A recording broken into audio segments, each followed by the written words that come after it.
September 11th, 2001, as many would say, life as we knew it had changed forever. While many were just getting to work or school, some had no idea their lives were going to change forever. One of my favorite stories of this day is the people who were supposed to be in that building or on that airplane that had changed their plans and didn't make it there. Two particular ones were Larry Silverstein and Mark Wahlberg. Larry Silverstein was supposed to be on the 88th floor where his temporary offices were, but according to him, he had a dermatologist appointment he could not miss. Mark Wahlberg was scheduled to fly American Airlines Flight 11 from Boston to Los Angeles, but at the last minute, he changed his plans to go to Toronto, Canada for a film festival. With not a cloud in the sky and a fairly warm day, roughly around 60 degrees, not one person had what was about to happen in mind. American Airlines Flight 11 at 8:46 crashed into the North Tower. It was the first plane to hit. It was headed from Boston, Massachusetts to Los Angeles, California, carrying 81 passengers, 9 flight attendants, 2 pilots, and 5 hijackers.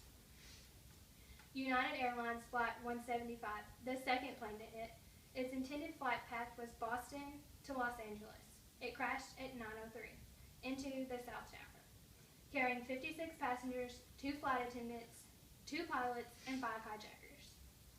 American Airlines Flight 77 was the third, and it crashed at approximately 9:03, and it crashed into the Pentagon. 58 passengers, 4 flight attendants, 2 pilots, and 5 hijackers. The intended flight path was Washington to Los Angeles. United Airlines 93 was the last plane to be hijacked and crashed at 10:06, and it was flown into the ground. This flight had 37 passengers, 5 flight attendants, 2 pilots, and 4 hijackers.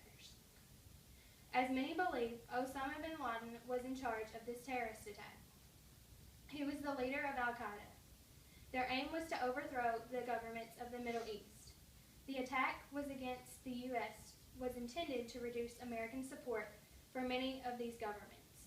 The U.S. support was viewed by Al-Qaeda as a major obstacle in creating the world under Islamic authority. According to CNN, 2,997 people died, making this the worst terrorist attack ever. Victims ranged from age 2 to 85. Among the ones who died were 343 firefighters, 23 policemen, 37 other officers at Port Authority, and 184 people were killed at the Pentagon. While many different ways this attack has impacted our lives since then.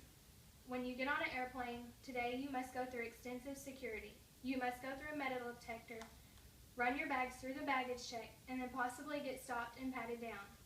You might think it's a bit ridiculous, but because of the 9/11 attacks, it's a must for your safety. As you sit and reminisce on this award day, I will leave you with this. Do you think it could happen again? And if so, are you prepared? And this is my first visual aid.